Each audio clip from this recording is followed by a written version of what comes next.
So, how big of a disappointment would it be if Bijan Robinson doesn't run for 1,000 yards in this offense this year? So, we obviously saw Tyler Algier, Cinderella story, come out of nowhere in all this and run for 1,000 yards in only 7 starts. Okay. And, obviously he was kind of one of the real surprises of this offensive unit. And it did speak to how well the Falcons ran the football, right? They were third in the NFL in rushing yards. They were 2 yards away from being the second best rushing team in the league, right? I mean, Tyler Algier averaged 4.9 yards per carry. I mean, an outstanding number, an outstanding season all the way around.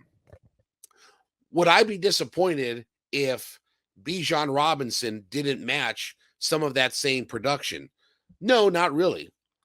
Because I think when you look at what Bijan Robinson is going to be to this offense, it's not just he's going to be a pure running back and just line up in the eye and take carries and take snaps.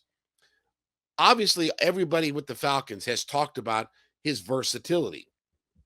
And I understand that gets to be one of those buzzwords and, one of those platitudes and campaign slogans, versatility, right? I mean, that's like with the Hawks, communicative and collaborative, right? I mean, we hear those buzzwords, but, we're like, okay, but certainly from a standpoint of what the Falcons want to do, they want that versatility.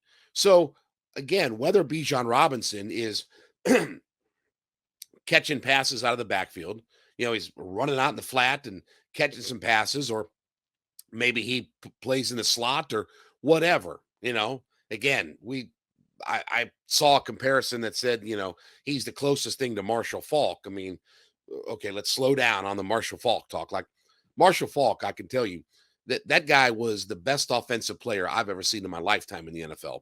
Like he was the premium guy. So I appreciate the comparisons and all that kind of stuff, but we're way far away from talking about Marshall Falk, a Super Bowl champion, MVP, Hall of Famer, first ballot, one of the best offensive players in the history of the league. He could do everything. He could split out wide as a wide receiver, and he could also line up in the eye and just pound it inside. So let's not go down those comparisons for now.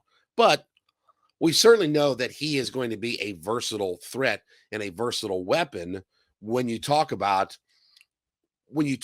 what he can do in this offense. So again, it's not just going to be the idea of he's going to line up in the eye behind Keith Smith and they're just going to pound it on the inside. There will be some of that.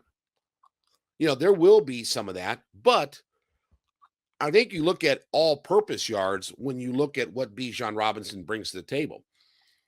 And my most important statistic, because I do think that, and we'll talk about this at some point, that the Falcons have to be an elite red zone offensive team. You can't keep selling me on Jonnu Smith and Kyle Pitts and Drake London and Bijan Robinson.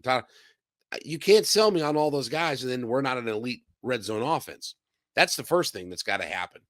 We got to be top 5 in the red zone. But again, we'll talk about that at another time.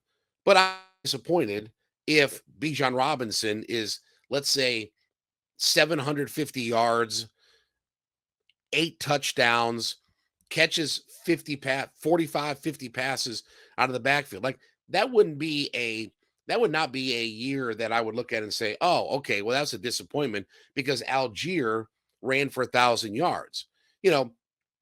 We look at Algier's year and if we look at it sort of in a vacuum, I mean, with the injuries at running back and things like that, Algier was given an opportunity, and hopefully that doesn't happen with Bijan Robinson, that guys have to get hurt to get more playing time.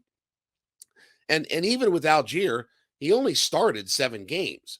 So it's not like that. And look, coming into the season, he was a guy that was looked at as he can do a lot of things in our offense, but he's not our every down back, starter every week and things like that. And then was pressed in the duty, especially when Cordero Patterson got hurt.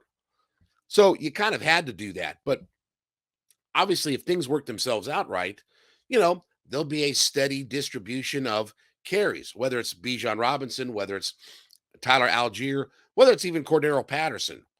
they'll use those guys in all different ways. So I won't be disappointed if we look up and say, wow, Bijan Robinson had, 750 yards rushing. He averaged almost 5 yards a carry, had 8 touchdowns, and, caught again 45 passes out of the backfield. I'm not going to be disappointed if he has one of those kinds of years because, again, his value, first off, will be in the red zone more than anything. That's where his value is really going to be. Listen, what I will be disappointed in, okay, is if he's 750 yards, 45 receptions, and he's 2 touchdowns. That's the Kyle Pitts thing. Well, he got 1,000 yards. Yeah, he got 1,026 yards in 17 games, and he only had 3 touchdowns. How big was his impact at that point? So, again, if he's 750 yards and 45 receptions and averaging 4.9 yards a carry, but he's 2 touchdowns, well, then I'm going to be like, okay, well, how versatile was he? How much did we get versatility out of it? And I'm not going to compare the Todd Gurley thing. I know people have compared that. Well, he was the he was the offensive rookie of the year and all that. Okay, I mean, that's great. When the Rams really got good, when Jared Goff was playing really well, they were 7-9. He was the offensive rookie of the year, and they were 7-9. Like, how good was it? How much was that impacting things? Right?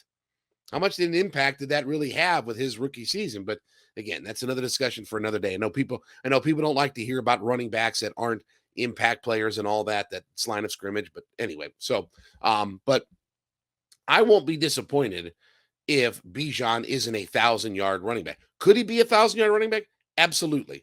No question about it. He can certainly be 1,000-yard running back when all is said and done. But would it be a disappointment if he's not that? No.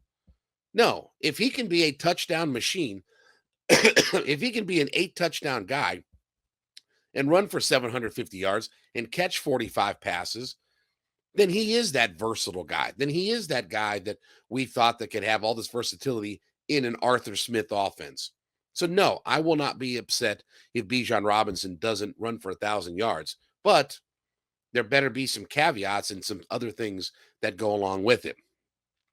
All right, once you've made Hitting Hard with Jon Chuckery your first listen, make sure you go in as you listen to the podcast and leave us a comment in the comments section of whatever platform that you're on that you are an everyday listener. We call them our everydayers. So make sure you leave us a note that you are an everyday listener to the podcast. I had somebody text me on the radio station last night, said, hey, I'm an everydayer. So I thank you so much, and thank you so greatly for being a part of our growing community as, again, we're heading into year 2 and now on the SiriusXM app.